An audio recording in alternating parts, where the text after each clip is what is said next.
ప్రియులారా, ప్రార్థనలో మనం జ్ఞాపకం చేసుకున్నట్లు దేవుని పిల్లలంగా మనం విసర్జించవలసినటువంటి వాటి జాబితాలో 11వ అంశము నేర్పులేని మూఢుల వితర్కములు అనేటటువంటివి, అలాగే మతభేదాలు అనేటటువంటివి, మితములేని వంశావళులు. ఈ మూడు కూడా ఒకటే అర్థాన్ని ఇచ్చేటటువంటి విషయాలు. ఎలా తెలుసుకోవాలన్నది ఈరోజు మనం ధ్యానం చేద్దాం ప్రియులారా.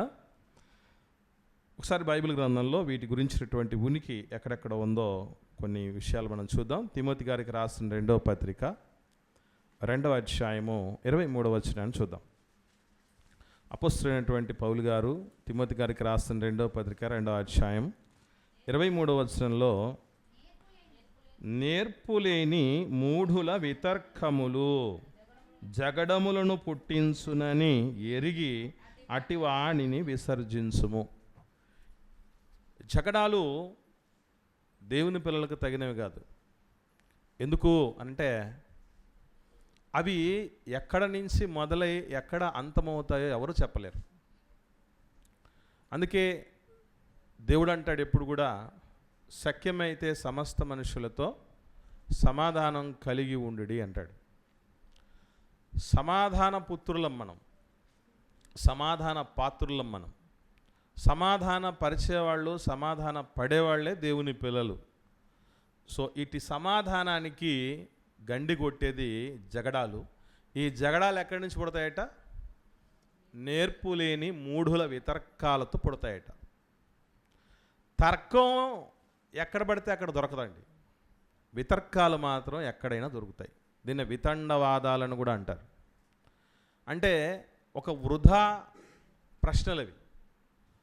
ఒక మాటలో చెప్పాలంటే పనికిరానిటువంటి మాటల కింద లెక్క. వాటిని ఎప్పటికీ ఒక కొలిక్కి తీసుకురాలేం మనం. అదే చెప్తున్నాడు ఇక్కడ దేవుడు.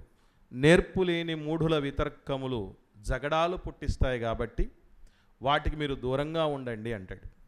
మరో చోట తీతుకు రాసిన పత్రిక 3వ అధ్యాయం 10వ వచనంలో,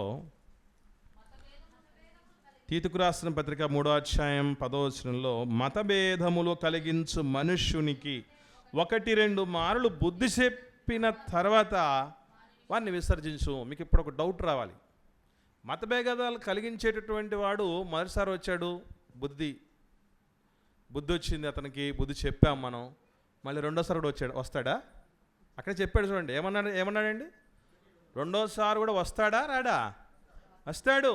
రెండోసారి కూడా బుద్ధి చెప్పిన తర్వాత కూడా వస్తాడా? వస్తాడు. వాడికి వేరే పని ఏం లేదు. మతభేదాలు పుట్టించే వాళ్లకు వేరే పని లేదు, వాడికి అదే పని. ఆ పని ఉంటేనే వాడికి పబ్బం గడుస్తుంది, వాడి జేబు నిండుతుంది, వాడికి ఫాలోయింగ్ పెరుగుతుంది. ఇట్టి భేదాలు ఎలా ఉంటాయి, వీటితో ఎలా మనం వివాదాల్లో చిక్కుకుంటాం, చేయవలసిన అసలైన పనిని వదిలేసి పనికిరాని పనుల బాటలో పడతాం ఎలాగో అనేటటువంటి విషయాలు మనం తెలుసుకుందాం. అలాగే మరొక విషయం ఏంటంటే, దీన్ని దేవుడు చెప్పినటువంటి మరొక మాట ఏం చెప్పాడంటే, ఇచ్చకపు మాటలు అని కూడా చెప్పాడు. ఇంపైన మాటలు, ఇచ్చకపు మాటలు అనేవి కూడా ఈ నేర్పులేని మూఢుల వితర్కాలే. అంటే మనకి ఎట్లా అనిపిస్తాయంటే చాలా బాగా అనిపిస్తాయి. వాళ్ళు చెప్పేటటువంటి విషయాలు, ఈ వితర్కాలు ఎలా ఉంటాయంటే మనం ఇంకా వినబుద్ధి అవుతుంది. నెక్స్ట్ ఏంటి అని ఆతురంగా ఎదురు చూడాల్సి వస్తుంది. దీనికి బెస్ట్ ఎగ్జాంపుల్ చెప్తాను. ఎక్కడైతే వివాదాస్పదమైనటువంటి విషయాలు ఉంటాయి క్రైస్తవంలో కూడా, వాటికి ఫాలోయింగ్స్ ఎట్లా ఉంటాయండి? ఇప్పుడు సభలు ఉన్నాయండి, వార్షికోత్సవాలు, మీటింగ్స్ ఉన్నాయి, సదస్సులు ఉన్నాయి, వాక్యాన్ని నేర్చుకునేటటువంటి పరిశోధన సదస్సులు చాలా ఉన్నాయి. లేఖనాల పరిశోధన సదస్సులన్నీ ఏర్పాటు చేస్తే వాళ్ళు ఈ మధ్యకాలంలో దేవుని కృపను బట్టి చాలామంది రావటం జరిగింది. కానీ వాటికంటే ఎక్కువగా దేన్ని మనం ఇష్టపడతాం? డిబేట్ అనే దాన్ని ఇష్టపడతాం. అవునా కదా? పలానా అతనికి ఛాలెంజ్ విసిరారు, పలానా విషయం మీద సవాలు విసిరారు, పరారైపోయారు, ఇవే చెప్పుకుంటూ వస్తున్నారు. అది ఈరోజు ఈ మధ్యకాలంలో ఫ్యాషన్ అయిపోయింది. పలానా వ్యక్తి కౌంటరు, ఇంకొక ఆయన ఎన్కౌంటరు. ఇవే మనకు బాగా ఇష్టమైనవి. అసలు ఇవి ఎట్లా ఉంటాయి? దేవుడు అన్నాడు రోమిలకు రాసిన పత్రికలో ఒక మాట చెప్తున్నాడు, చూద్దాం. 16వ అధ్యాయం 17వ వచనం. రోమిలకు రాసిన పత్రిక 16వ అధ్యాయం 17వ వచనంలో, సహోదరులారా మీరు నేర్చుకొనిన బోధకు వ్యతిరేకముగా భేదాలను ఆటంకములను కలుగజేయు వారిని కనిపెట్టి ఉండండి. ఇంపైన మాటలనే మాట ఎక్కడుంది? అదే అధ్యాయంలో ఉంటుంది చూడండి, రోమిలకు రాసిన పత్రికలో తర్వాత వచనం. అట్టివారు మన ప్రభు అయిన క్రీస్తుకు కాక తమ కడుపుకే దాసులు, వారు ఇంపైన మాటల వలనను ఇచ్చకముల వలనను నిష్కపటుల మనస్సులను మోసపుచ్చుదురు. ఇవి ఎలా ఉంటాయి? సో మనకి నేర్పులేని మూఢుర వితర్కాలంటే ఎలా ఉంటాయి, మతభేదాలంటే ఎలా ఉంటాయి, ఇంపైన మాటలు ఇచ్చకపు మాటలు అంటే ఎలా ఉంటాయి? మరొక మాట చెప్తున్నాడు, అదే మనకు తిమోతి గారికి రాసిన మొదటి పత్రికలో కనబడుతుంది. ఈ నాలుగింటికి ఒకటే అర్థం, వీటి వల్ల టైం వేస్టు అని. టైం వేస్ట్ అయితే మీరెందుకు చెప్తున్నారు అంటారేమో. ఏమండి, ఏది వేస్టో తెలియకపోతే ఖచ్చితంగా భవిష్యత్తు అంతా అంధకారం అయిపోతుంది. అందుకే చెప్తున్నాం. ఓకే, ఎందుకంటే ఈ మాటలు చెప్పేటప్పుడు ఈ మధ్యకాలంలో తెలుగు మాలిన వాళ్ళు ఎక్కువైపోయారు. వీటన్నిటి వల్ల టైం వేస్ట్ అని అంటే, అయితే నీ మెసేజ్ చూడటం కూడా టైం వేస్ట్ అనేటటువంటి వాళ్ళు, నీ వినటం కూడా టైం వేస్ట్ అనుకునే వాళ్ళు ఉంటారు. అసలు ఏముందో తెలియకపోతే ఎట్లాగా? జ్ఞాని అయిన వాడు ఏం చేస్తాడట? విని మాట్లాడతాడట. అవునా? కాబట్టి ఒకసారి చూద్దాం.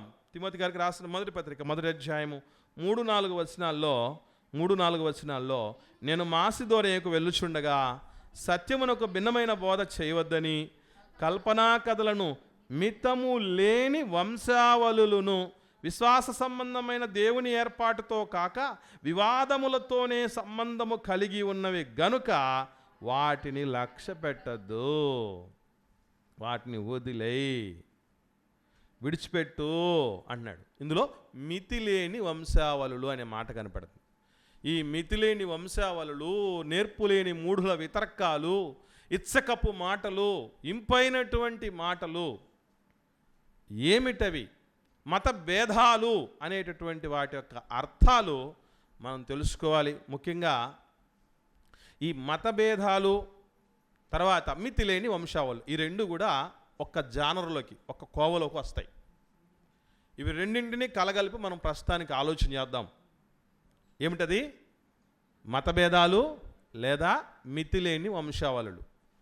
ఈ మతభేదాలు లేదా వంశావళులు అనేటటువంటివి బేసికల్ ఏం చేస్తాయి మనిషిని అని అంటే, ఒక ఉద్రేకానికి గురి చేస్తాయి, ఒక గర్వానికి తీసుకుని వెళ్తాయి.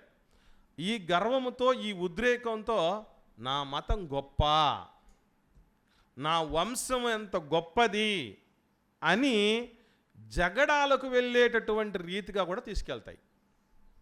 ఒక్క మాటలో చెప్పాలంటే, ఇప్పుడు మతం గురించి మీకు తెలియనిటువంటి విషయం, మనం ఆలోచన చేయని విషయం ఏంటంటే, ఇప్పటిదాకా మతోన్మాదం అనేటంటే ఈరోజు భారతదేశంలో ఎక్కువ ఉందనుకుంటారు, భారతీయుల మధ్య ఉందనుకుంటారు, హిందువుల మధ్య ఉందనుకుంటారు.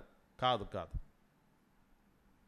అసలు మతోన్మాదం అనే పదమే తప్పుగా మార్పు చేయబడినదట.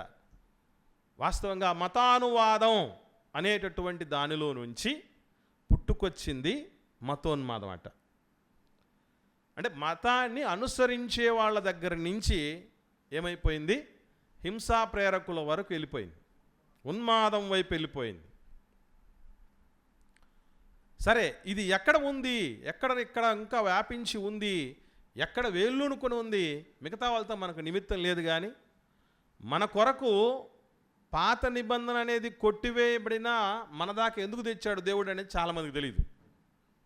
ఎంత పెద్ద సిలబస్ అండి! 66 పుస్తకాలు ప్రొటెస్టెంట్ బైబిల్లో ఉంటే అందులో 39 పుస్తకాలు పోతే, అంటే 50%, మోర్ దాన్ 50% వెయిటేజ్ పోతే ఎంత సిలబస్ తగ్గినట్టు.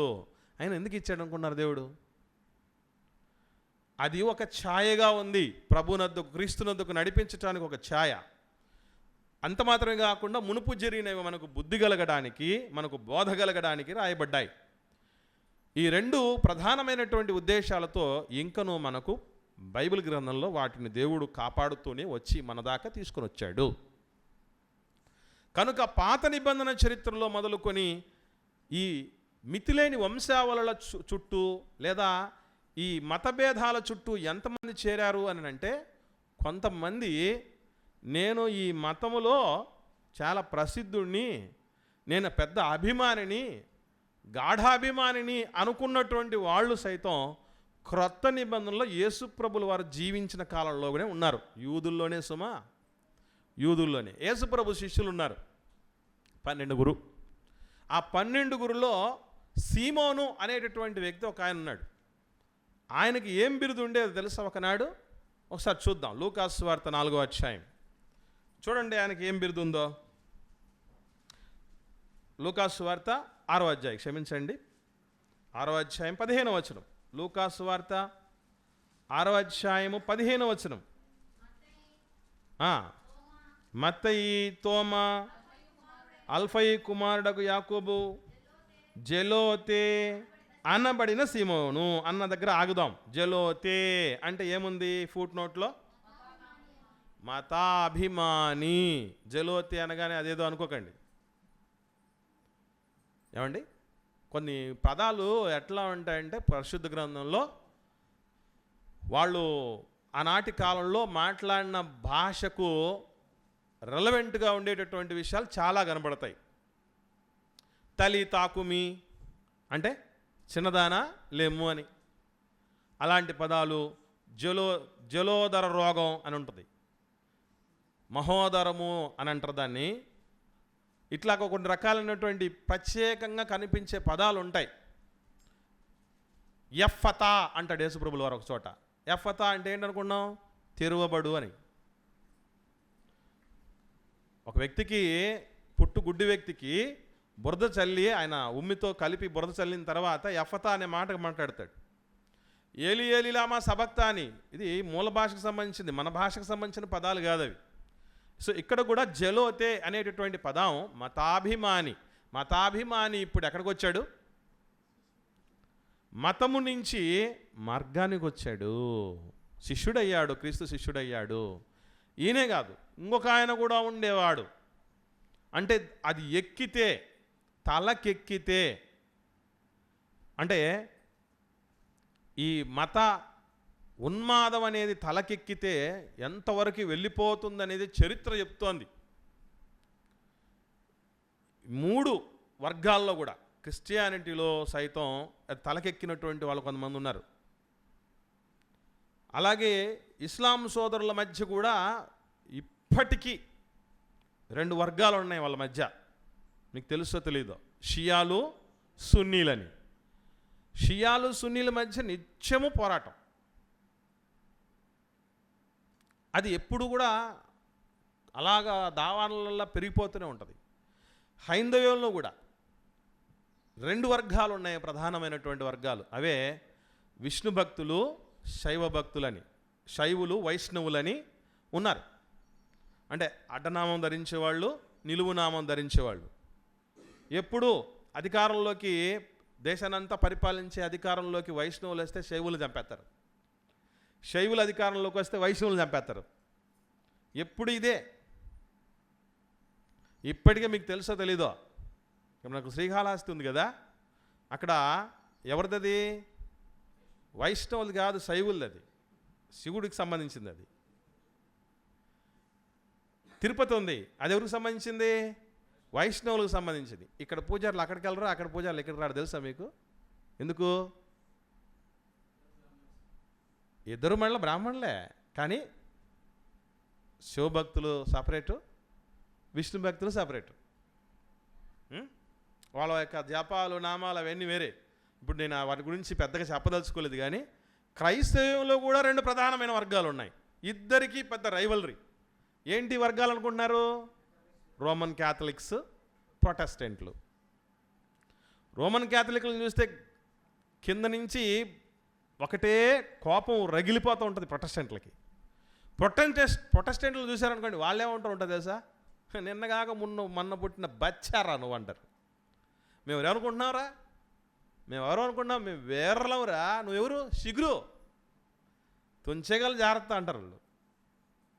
ఇప్పటికీ ప్రపంచవ్యాప్తంగా ఉన్న క్రిస్టియానిటీలో 50% ఉన్నారు వాళ్ళు ఆర్సిఎమ్స్. మిగతా 50%లో మళ్ళీ 3 భాగాలు అయిపోయాయి. ఆర్థడాక్స్ విశ్వాస వర్గం ఒకటి ఉంది, చారిస్మాటిక్ విశ్వాస వర్గం ఒకటి ఉంది, ప్రొటెస్టెంట్ విశ్వాస వర్గం ఉంది. ఈ మూడింటిలో, మిగిలినటువంటి మూడింటిలో ఆర్సిఎం కాకుండా వాళ్ళలో పెద్ద వర్గం ప్రొటెస్టెంట్ల మంది. వాళ్ళ బైబిల్ కూడా సపరేటే. వాళ్ళ బైబిల్లో ఉన్నటువంటి పుస్తకాల సంఖ్య కూడా వేరే వేరే ఉంటాయి. చారిస్మాటిక్ బైబిల్ సపరేట్ ఉంటుంది, ఆర్థోడాక్స్ బైబిల్ సపరేట్ ఉంటుంది, రోమన్ క్యాథలిక్ బైబిల్ సపరేట్ ఉన్నట్టు మనకు తెలిసింది అదే. రోమన్ క్యాథలిక్ బైబిలు, ప్రొటెస్టెంట్ బైబిలే మనకు తెలుసు. కొంతమందికి రోమన్ క్యాథలిక్ బైబిల్లో కూడా ఎన్ని పుస్తకాలు ఉంటాయి ఏంటనేది కూడా పెద్దగా తెలియదు. సరే, ఏది ఏమైనా యూద మతం అనేది ఒకటి ఉండేది. ఇప్పుడు వచ్చాయి కనుక మనకు ఇప్పుడు ఉన్నటువంటి వర్గాలు ఏంటి అంటే రోమన్ క్యాథలిక్స్, ప్రొటెస్టెంట్లు. దానికంటే ముందు క్రిస్టియానిటీకి అంకురార్పణ జరగక మునిపే యూదులు, యూదేతరులు అని 2 మతాలు ఉండేటివి. యూదేతర మతాలు, యూదు మతాలు అనేవి ఉండేటివి. వీటి కోసం ఎంతవరకు పోయారంటే పౌలు గారు ఒక మాట అంటాడు తన గురించి చెప్పుకుంటూ, గలతీలకు రాసిన పత్రిక 1వ అధ్యాయంలో. గలతీలకు రాసిన పత్రిక 1వ అధ్యాయం 13వ వచనంలో ఆయన ఏం చెప్తాడు చూడండి. పూర్వములో యూద మతస్థుడనై ఉన్నప్పుడు, ఎవరైనా ఇక్కడ గమనించాలి, ఎప్పుడు మనం మతస్థులం అట, మనం మతస్థులు ఎప్పుడట, పూర్వం. అప్పుడప్పుడు చెప్తూ ఉంటారు కదా, మన మతం ఇప్పుడు వరకు కొంతమంది విడిచి వచ్చినటువంటి మతం తాలూకు వంశము మతం నుంచి వేరు చేయలేం. మర్చిపోకండి, నోట్ దిస్ పాయింట్. వంశాన్ని మతం నుంచి, మతాన్ని వంశం నుంచి వేరు చేయలేము. మతాన్ని బేస్ చేసుకొని వంశాలు ఉంటాయి, వంశాన్ని బేస్ చేసుకొని మతాలు ఉంటాయి. ఇవి 2 పెనవేసుకొని ఉంటాయి, పాలు నీళ్ళ కలిసిపోయి ఉంటాయి. క్రైస్తవంలో కూడా వంశాన్ని పెట్టుకొని వేలాడేవాళ్ళు కొంతమంది ఉంటారు. దాంతోపాటు ఇక అభిమానాలు, ఇవన్నీ పండగలు పబ్బాలు వచ్చినప్పుడు అండి, ఏమో పరకాయ ప్రవేశంలోకి వెళ్ళిపోతారేమో క్రైస్తవంలో, తెలుసో తెలియదు కానీ నాకు తెలియదు. కానీ ఈ మధ్యకాలంలో కొంత పెద్ద సేవకులు అంతర్జాతీయంగా ఖ్యాతిగరించి టాప్ 100 ధనవంతుల్లో, శ్రీమంతుల్లో ఒకరిగా ఉన్నటువంటి క్రైస్తవ సంస్థకు సంబంధించిన వాళ్ళు అందరితో కలిసి వాళ్ళు కూడా ఏం చేశారు తెలుసా, సంక్రాంతి చేశారు. వాళ్ళతో పాటు కలిసి. తర్వాత కొన్ని రోజులకి ఏం చేయొచ్చు, వినాయక చవితి చేయొచ్చు, ఇంకొన్నాళ్ళకి దసరా చేయొచ్చు. ఎందుకంటే మన ఆరిజిన్ అదే కదా అని, అంతే కదా.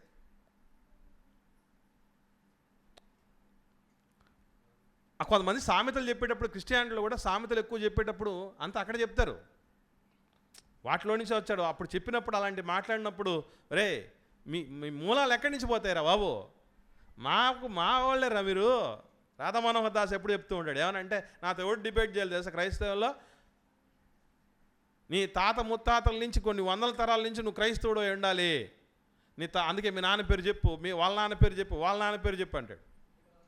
ఒకసారి అట్లా ఇంటర్వ్యూ చేసేటప్పుడు మీ కులం ఏంటి ఆ బాబు, మీరు ఎక్కడ పుట్టారంటే నేను అందరి వాడిని అంటాడు.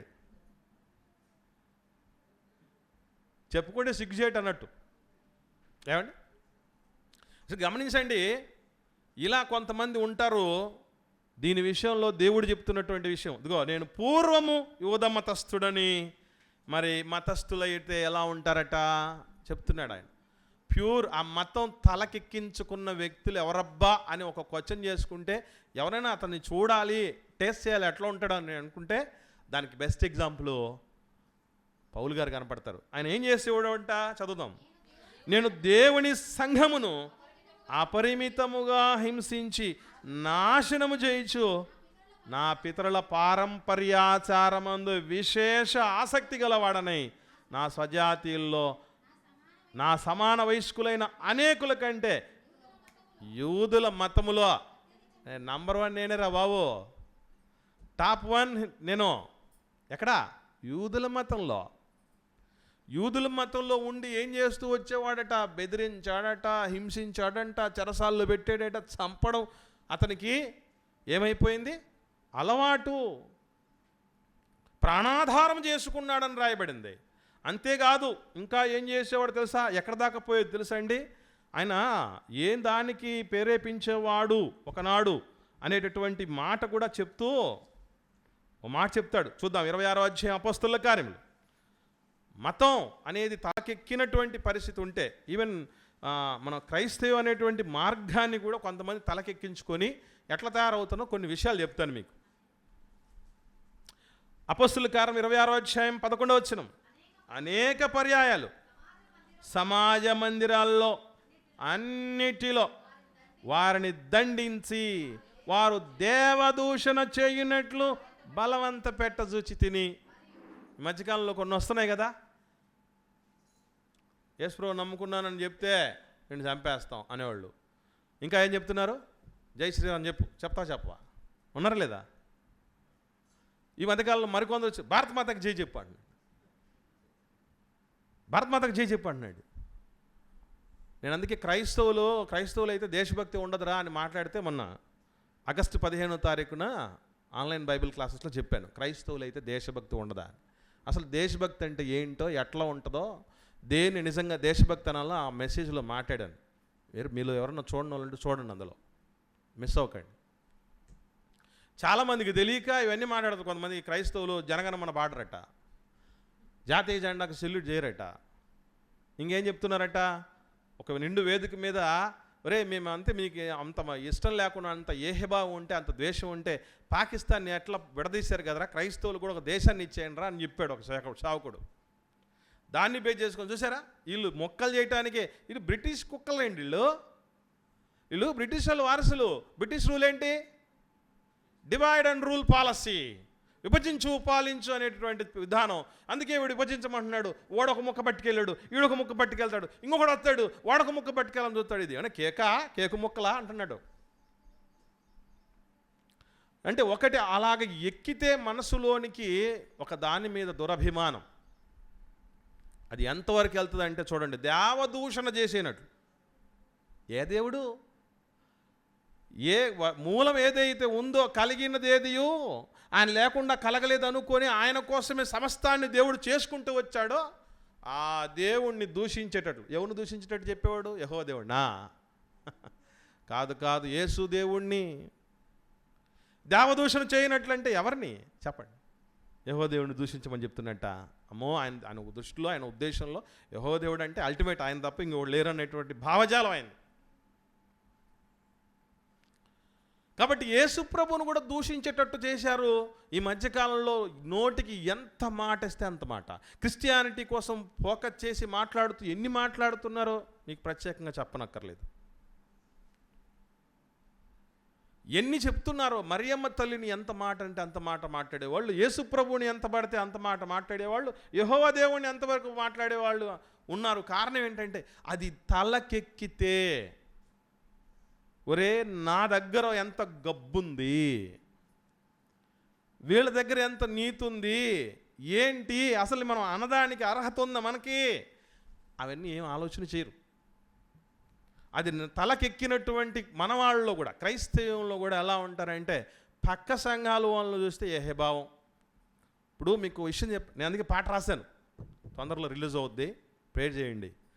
ఏం పాట తెలుసా అండి? పలకరింపుల పాట. పలకరింపుల పాట. కొందరు పలకరించుకునేటప్పుడు ఏమంటారు తెలుసా అండి? ప్రైజ్ ది లార్డ్ అంటారు పలకరించేటప్పుడు. కొంతమంది షలోమ్ అంటారు, కొంతమంది మరణాత అని అంటారు, మరి కొంతమంది వందనాలు అని చెప్తారు. ఈ మధ్యకాలంలో తమిళనాడులో ఒక ట్రెండ్ వచ్చింది. ఏంటి తెలుసా అండి? స్తోత్రం బ్రదర్. స్తోత్రం బ్రదర్ అని అంటే వాళ్ళు స్తోత్రం బ్రదర్ అని చెప్తారు. అంటే వాళ్ళు ఎందుకయ్యా మీరు ఇట్లా మాట్లాడుతున్నారు, స్తోత్రం బ్రదర్కి స్తోత్రం ఏంటయ్యా బాబు అని నేను అపార్థం చేసుకుని ఒకసారి అడిగితే వాళ్ళు ఇచ్చిన క్లారిటీ ఏంటి తెలుసా? స్తోత్రం అంటే నీకు కాదయ్యా బాబు, దేవుడికి స్తోత్రం అని జ్ఞాపకం చేస్తున్నాం. నిన్ను నేను చూసేటట్టు, నన్ను నువ్వు చూసేటట్టు, నన్ను చూసుకొని ఆరోగ్యంగా మనల్ని కలుసుకునేటట్టు చేశాడు కదా ఆయన, ఆయనకు స్తోత్రం అని చెప్తున్నావు రా బాబు అని చెప్పారు. అపార్థం చేసుకోవడానికి చెప్పానండి, అపార్థం చేసుకోవడానికి చెప్పని సిక్కన అపార్థం ఇంట్లో వాళ్ళని అపార్థం చేసుకుంటాం, సంఘంలో వాళ్ళని అపార్థం చేసుకుంటాం, బయట వాళ్ళని అపార్థం చేసుకుంటాం. అపార్థం చేసుకోవటం మనకు జన్మహక్కు అయిపోయింది. స్వాతంత్రం నా జన్మహక్కు అన్నాడు బాలగంగాధర తిలక్. ఈరోజు మనకు అపార్థం చేసుకోవడం మన జన్మహక్కు. వాడు ఏదో చెప్పాడు. నేను కూడా చాలాసార్లు ఎప్పుడైనా అదుపు తప్పిందంటే వేరేగా ఉంటుంది స్కూల్లో. వాడు సార్ అని ఏదో చెప్పబోతూ ఉంటాడు, నాకు తన్నులు తనటమే. తర్వాత విషయం తెలుసుకున్న తర్వాత ఏమైంది, తన్నులు తన్నేడు వెండి కొత్త ఏంటి. అలా ఉంటారు చాలామంది. మీకు విషయం తెలుసా, ప్రైజ్ ది లార్డ్ అని ఎవరన్నా చెబితే మీరు అపార్థంగా చూస్తారా లేదా చెప్పండి. మీకు వేరే విధంగా వినపడుతుందా లేదా, కంటకింపుగా కనపడదా లేదా, ఇది ప్రైజ్ ది లార్డ్ బ్యాచ్ మనకు సంబంధించింది కాదనుకుంటాం. ఇప్పుడు ప్రైజ్ ది లార్డ్ అని బైబిల్లో ఉందా లేదా, ఉందా. మతోన్మాదం అంటే అదే నేను చెప్తున్నా, గుర్తుపెట్టుకోండి. పలకరించే బ్యాచ్నే చూసి తప్పు అనుకుంటున్నాం. మీకు తెలియని విషయం చెప్తున్నా వినండి. అందుకే పాటలో రాసా, ఏమన్నా తెలుసా, ప్రైజ్ ది లార్డ్ అంటే దేవుణ్ణి స్తుతించమని. ప్రకటన గ్రంథం 19వ అధ్యాయం ప్రారంభంలో ఏముంది చేయండి ఒకసారి. మనలో కూడా ఉన్నారు లేలాంటి వాళ్ళు అంటే సత్యం తెలిసిన వాళ్ళు అనుకున్నటువంటి వాళ్ళలో ఉన్నటువంటి విషయాలు చెప్తున్నాను మీకు. ప్రకటన గ్రంథం 19వ అధ్యాయం ప్రారంభ వచనం, అటు తర్వాత బహుజన సమూహములు, బహుజనుల శబ్దము వంటి గొప్ప స్వరం పరలోకములో ఇలాగు చెప్పగానే నిన్నను ప్రభువును స్తుతించుడి అన్న దగ్గర ఫుట్ నోట్లో ఏముందండి అమ్మా, బాగా చదవాలి. హా ఉందా, ఆ ఉందా, హా ఉందా, ఆ ఉందా. కొన్ని బైబిల్లో హా పెట్టారు, కొన్ని బైబిల్లో ఆ పెట్టారు. వాస్తవంగా హల్లెలూయానే. ఒక ఆయన పేరు ఓల్డెన్ డేస్లో పేరు ఉండదు, సేవకుడి పేరు. ఏం పేరు తెలుసా, హల్లెలూయా అయ్యగారు. హల్లెలూయా అయ్యగారు ఆయన పాటలో పల్లవి, అనుపల్లవి, చరణము అన్నీ కూడా మొత్తం అంతా హల్లెలూయానే. హల్లెలూయా హల్లెలూయా హల్లెలూయా అని పాడతాడట. అన్నీ అంతే. ఇక ఇప్పుడు మనం పాటల్లో కూడా హల్లెలూయా పాడుతూ, పాటలు చాలా హల్లెలూయాతో ముడిపడిన పాటలు ఉన్నాయి. ఆ పాటలు చూసినప్పుడు మనకి ఏమనిపిస్తుంది, వీటికి ఎవడో కనీసం బొత్తిగా నాలెడ్జ్ లేనటువంటి వాడు కూడా పాటలు రాసేయటమే. అప్పుడు మనం ఏదో మొత్తం పిహెచ్డీలు చేసి ఎన్నో పాటలు రాసేసి దున్నేసినట్టు ప్రపంచాన్ని. ఏమండి, అసలు హల్లెలూయా అనే పదం ఉందా? హల్లెలూయా అన్నారనుకోండి, బిక్కుమొహాలు వేసుకొని చూస్తాం మనం, ఏటిడు హల్లెలూయా బ్యాచ్ వాడేమని అని. దాని ఇంగ్లీష్ బైబిల్ ఏముంటుంది తెలుసా, ప్రైజ్ ది లార్డ్ అని ఉంటుంది. ప్రైజ్ ది లార్డ్ అని ఉంటుంది. ప్రైజ్ ది లార్డ్ అంటే ప్రభువును స్తుతించండి అని. నేను అడుగుతున్నాను, ఏమండి ఎవరైనా వచ్చి ప్రైజ్ ది లార్డ్ అని చెప్తున్నారంటే మనకి ఏం చెప్తున్నట్టు చెప్పండి. అయ్యా ప్రభువును స్తుతించండి అని అడిగినట్టు. ఇది తప్పా? తప్పేది తెలుసా, తప్పేది కూడా చెప్తాను మీకు అర్థం కావడానికి. తప్పేంటి అంటే మనం బదులిచ్చేది తప్పు. వీడు అంటున్న దాన్నే చూస్తాం మనం, ఆ పక్క రిప్లైని చూడం. క్వశ్చన్ కరెక్టు, ఆన్సర్ తప్పు. అర్థమైందా? క్వశ్చన్ కరెక్టు, ప్రభువును స్తుతించరా బాబు అని. ఆన్సర్ కూడా ఆ ప్రభువును స్తుతించండి. కొంతమంది ఆన్సర్ రాని వాళ్ళు హిందీ విషయంలో ఎగ్జామ్ రాసే పిల్లలు అంటండి, హిందీనట ఒకడు అంటాడు తెలుగు గురించి అన్నిటి గురించి చెప్తూ వర్షాన్ని ఇంగ్లీష్లో అంటారు బారిస్, ఎటు తిప్పి రాసినా పాస్ అవుతాము హిందీ అని అంటాడు. అంటే ఆ హిందీ పాస్ అవ్వడానికి ఏం లేదు, క్వశ్చన్లు అంతా ఆ క్వశ్చన్లు ఏముందో అదంతా కొన్ని అన్ని క్వశ్చన్లు కలిపి రాసేస్తాడు. లేదంటే హిందీలో ఏదైనా రాసేస్తాడు. అట్లా పాస్ అయిపోతామట. అలాగా ఇప్పుడు క్వశ్చనే ఆన్సర్ రాసినోడిది తప్ప, క్వశ్చన్ అడిగినోడిది తప్ప, ఎవడిది తప్పు? అంటే మన ఈ విషయం కూడా తెలియకుండా ఏమెక్కింది మన మైండ్లోకి, అది ఎక్కింది బాగా, మనకే తెలిసిపోయింది అంతా అనేది ఎక్కింది. రిప్లై చెప్పేటప్పుడు ఎవడైనా ప్రైజ్ ది లార్డ్ అంటే వాడిని వ్యతిరేకంగా చూడకండి.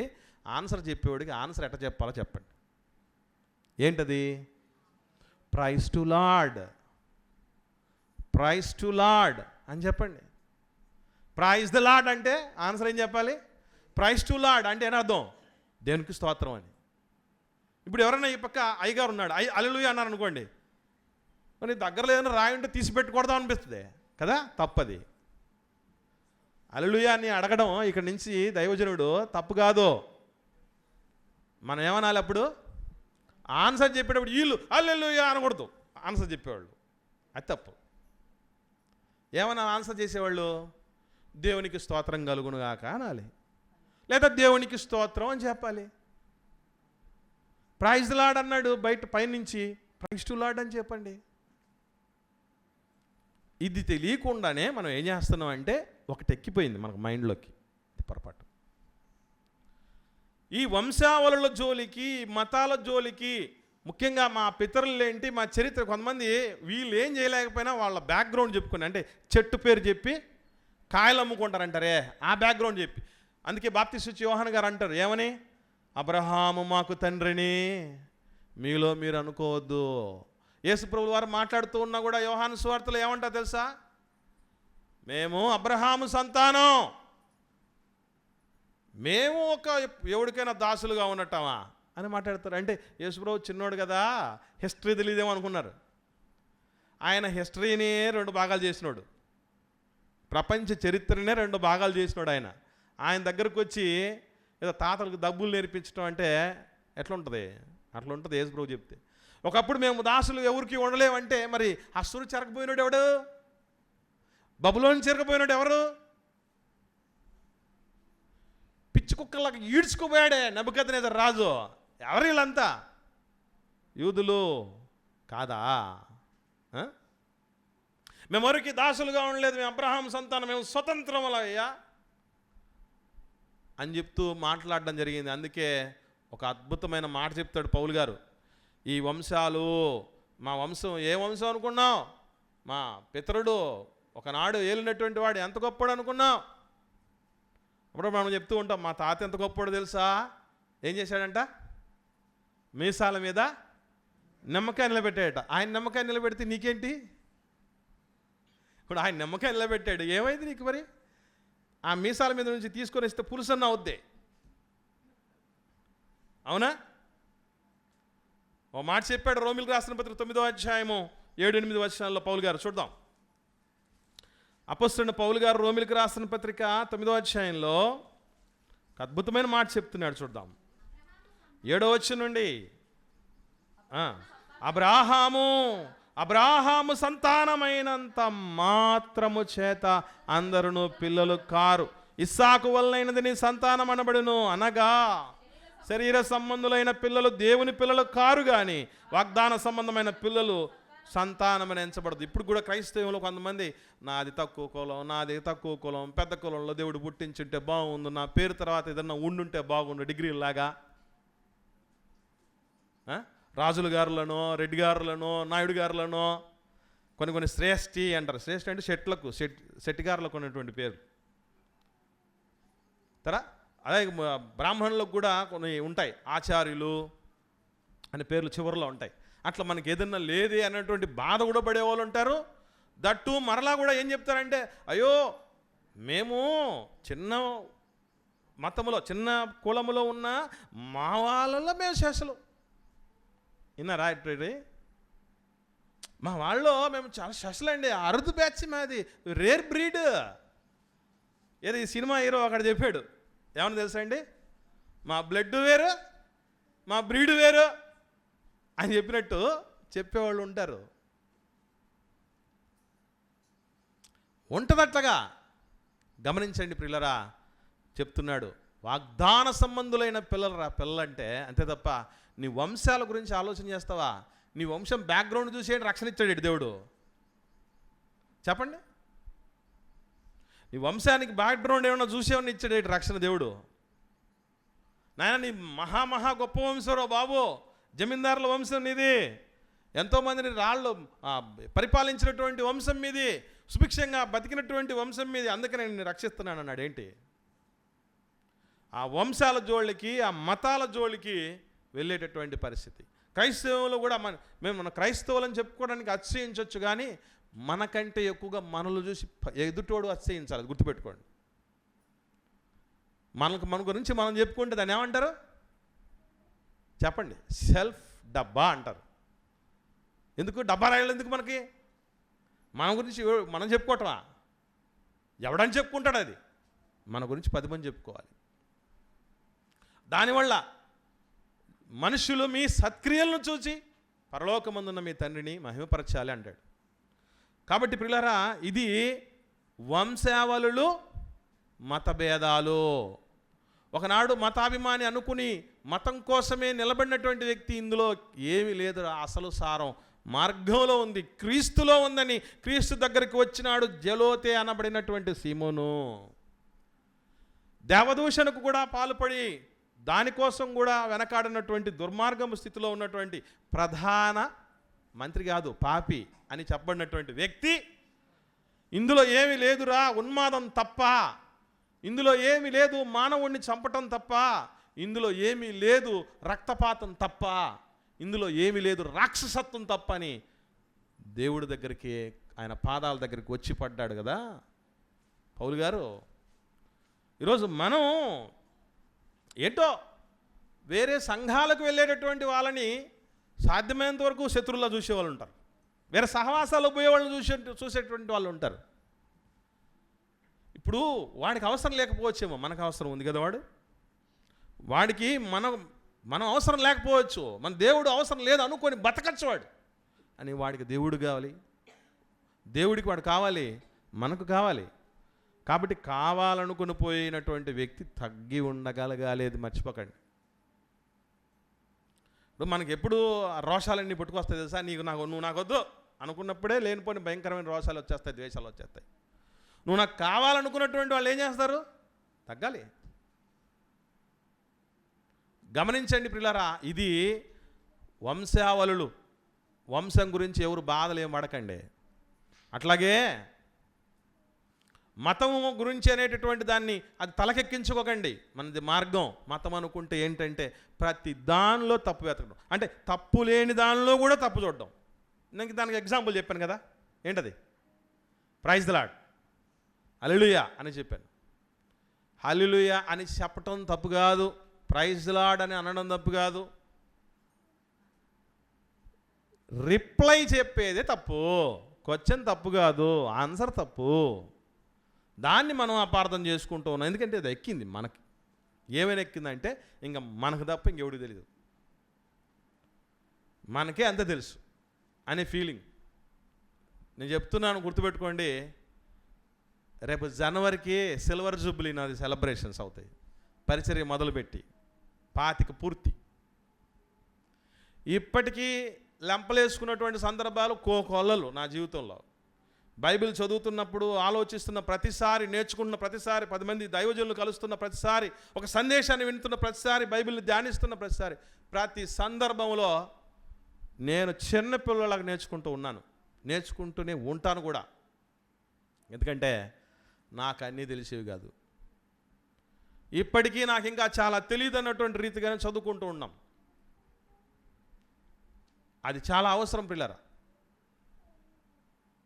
ఏమండి, దయచేసి గమనించండి. కాబట్టి ఇది విసర్జించవలసినటువంటి వాటిల్లో ఒక్కదాన్ని నేర్చుకున్నాం. ఏమిటది? మితిలేని వంశావళులు, మతభేదాలు.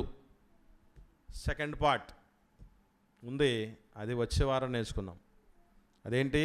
నేర్పులేని మూఢుల వితర్కాలు, ఇంపైన మాటలు లేదా ఇచ్చకప్పు మాటలు ఎలా ఉంటాయి. అది మనమేమైనా ఆ నేర్పులేని మూఢుల వితర్కాల్లోనికి వెళ్ళిపోతున్నాం. అలాగే ఇంపైన మాటలకు ఆకర్షితులం అవుతున్నామా, చెప్తున్నామా? అసలు బోధ అంటే ఎలా ఉండాలి? ఈరోజు బోధలు 2 విధాలుగా మారిపోయాయి కదా. ఏ బోధలు మనం ఇష్టపడాలి అనేటటువంటిది కూడా వచ్చే వారం నేర్చుకుందాం. ప్రార్థన చేద్దాం.